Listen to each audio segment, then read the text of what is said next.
सद्गुरु के सानिध्य में समर्पण के संस्कार में आ जाती है जब कोई आत्मा, तो घट जाएगी उसके जीवन में अनुभूतियाँ, अनुभूतियाँ, अनुभूतियाँ, अनुभूतियाँ।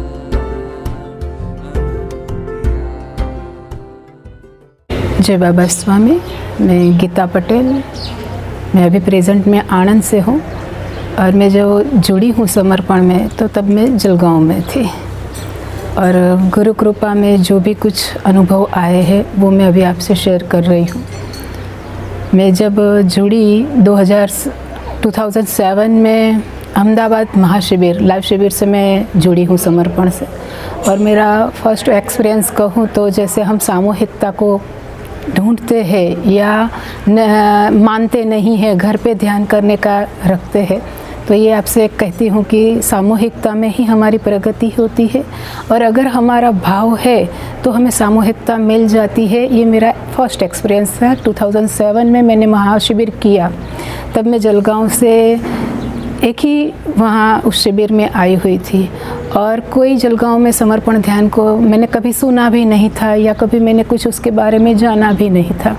पर गुरु कृपा में वो शिविर किया, और लास्ट के दिन नमस्कार में ऐसे ही मैंने सद्गुरु से प्रार्थना किया कि हे गुरुदेव, आपने पूरा शिविर समझाया, बताया, हमें अच्छा भी लगा, वाइब्रेशन से भी अच्छा लगा है, सुनने से भी लगता है कि सबको ये मिलना चाहिए, लेकिन आप सामूहिकता करते हो और मैं तो मेरे सिटी में से अकेली यहाँ आई हूँ, तो किसको कौन मुझे मिलेगा सामूहिकता में, कैसे मुझे सामूहिकता मिलेगी, तो आपकी कृपा में मुझे सामूहिकता मिले। ऐसे प्रार्थना करके मैं बस वहाँ से निकल गई थी, और बाद में ऐसा हुआ कि मैं खुद वो प्रार्थना की है और मैं भूल गई थी, पर समय के साथ ऐसा हुआ, मैं जलगांव वापस गई तो दूसरे या तीसरे दिन में मुझे मेरे ग्रुप के जो कोई लेडीज़ थे, मतलब हम लोग भजन या ऐसा करते थे, तो उस ग्रुप के जो लेडी थे वो सब मुझे मिलने आए और पूछने लगे कि इस बार भजन में आप क्यों नहीं आए थे, कहाँ गए थे।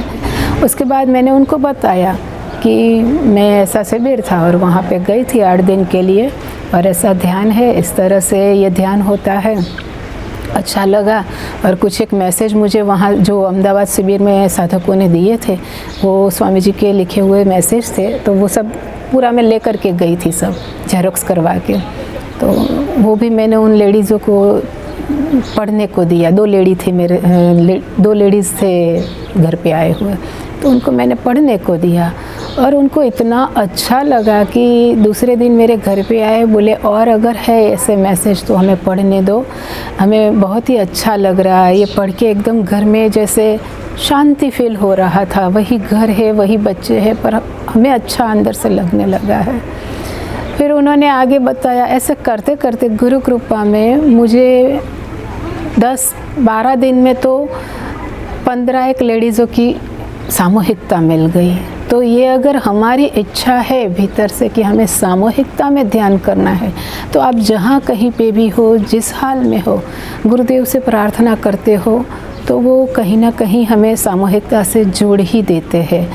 ये मेरा एक शिविर के बाद मेरा फर्स्ट एक्सपीरियंस था कि गुरु कृपा में सही में मुझे सामूहिकता मिल गई। जहाँ कोई जानता ही नहीं था समर्पण ध्यान को, वहाँ इतने लोग जानने लगे। धीरे धीरे फिर ग्रुप बढ़ता गया, एक दूसरे से हम बताते गए, तो बहुत से लोग जुड़ने लगे और अच्छा अनुभव भी आने लगा। और उसके बाद मेरा एक दूसरा अनुभव कहूँ तो 2009 में अक्टूबर महीना था, और मुझे याद है बराबर से कि वो नवरात्रि जो रहती है, अश्विन मास के नवरात्रि, उसमें छठा दिन था। और हम पटेल लोग हैं तो हमारा नवरात्रि मतलब समाज में ही रहता है, तो हम समाज में नवरात्रि के लिए गए हुए थे। और वहाँ से हमें 10 बजे वहाँ बंद हो जाता है, इसलिए 11-1 बजे हम घर पे आए, चेंज किया और खाना वाना थोड़ा नाश्ता वगैरह कर लिया और सोए हम।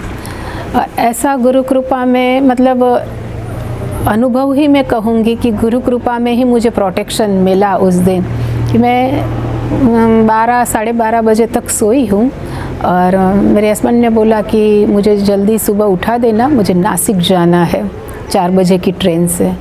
तो मैंने भी अच्छा ठीक है करके सो गई और स्वामी जी को बोल दिया, बाबा जल्दी उठा देना, मुझे उठाना तो मैं इनको भी उठा सकूँगी। गुरु कृपा में मैं कुछ 2:45-3 बजे उठी और उनको भी उठा दिया कि उठ जाओ और आप तैयार हो, जाना है आपको। तो वो अपने अपने फ्रेश होने में लगे हुए थे और मैं वहीं उठ के वहीं जो मेरा हॉल में स्वामी जी का सूक्ष्म शरीर का फ़ोटो रखा था वहीं पर बैठ के ऐसे ध्यान करने को बैठ गई थी। कुछ मंत्र वगैरह कुछ नहीं लिया था, शांति से बैठी हुई थी और अच्छा मुझे लग रहा था क्योंकि घर में वो जागे थे, इसीलिए अभी इतना मैंने ध्यान में स्थिर नहीं हुई, पर हाँ बैठी हूँ, अच्छा लग रहा है। फिर वो फ्रेश हो गए, रेडी हुए और बोले मैं निकल रहा हूँ। तो मैंने ऐसे मौन में ही उनको हाथ के इशारे से पूछा कि चाय पियोगे, ऐसा इशारा ही किया। तो बोले नहीं नहीं अभी रहने दो, मैं स्टेशन पर पी लेता हूँ करके गए और मुझे बोल के गए कि दरवाज़ा बंद कर, मैं जा रहा हूँ। पर मैं ऐसा 4 बज रहे, 3:45-4 हो रहे थे तो करके उठी नहीं कि अब तो मॉर्निंग हो गया, अब क्या बंद करना खोलना, और यहीं तो बैठी हूँ ध्यान करने करके मैं चुपचाप बैठी रही। और अब वो निकले घर से बाहर, बाइक निकाला, वो भी आवाज़ आई पता चला, फिर गेट लगाया और निकल गए। सब एकदम मैं सुन रही हूँ, शांति से बैठी हुई हूँ।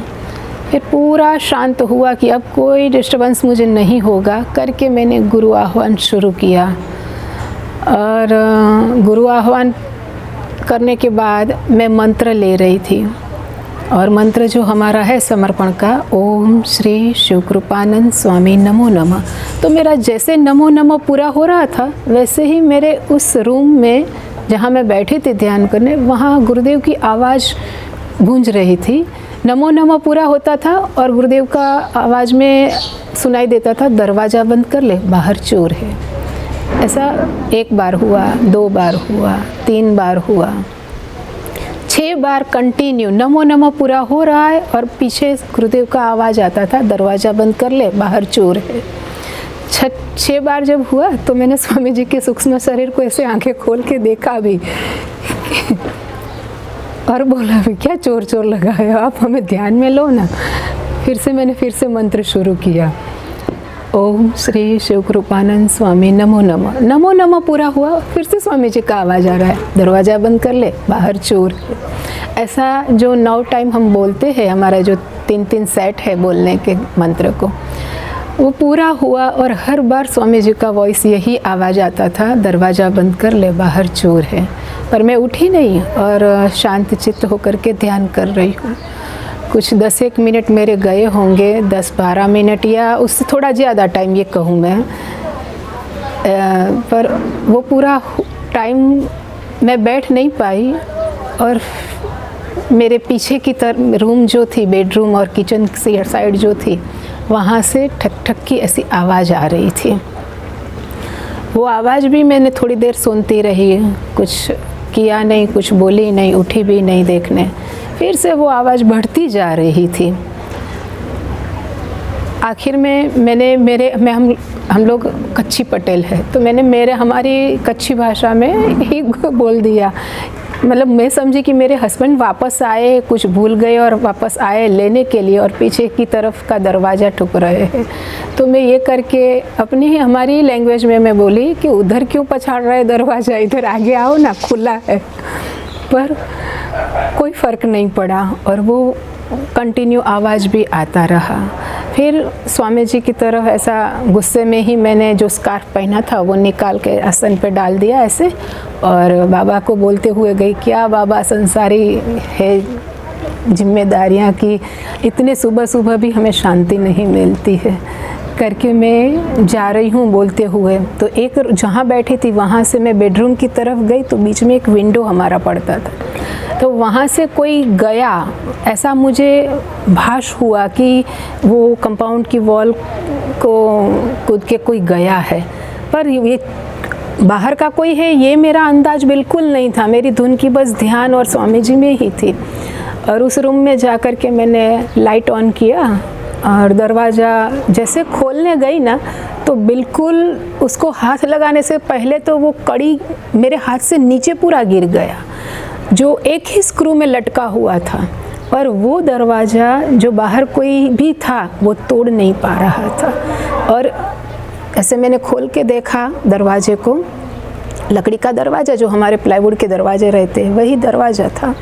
और खोल के एकदम से देखा तो वहाँ वो जो इंस्ट्रूमेंट कुछ टूल्स ऐसा लेकर के आया होगा जिससे वो तोड़ सके या अंदर से कुछ डाल सके, ऐसे नुकीले 2 चीज़ उसके पड़े हुए थे। वो मैंने उठा के भी देखे, फिर इधर उधर भी देखा, कोई नहीं है। उसके बाद मेरे अंदर होश आया कि मुझे कब से स्वामी जी बोल रहे हैं कि दरवाज़ा बंद कर ले, बाहर चोर है, और मैं समझ ही नहीं रही थी। फिर मैं थोड़ी घबरा भी गई और अनबैलेंस मेरा माइंड भी हो रहा था। मैंने दरवाजे को वहीं पर जो कंडीशन थी वो सब छोड़ दिया वहाँ से, और घबराई हुई किचन में गई पानी पीने।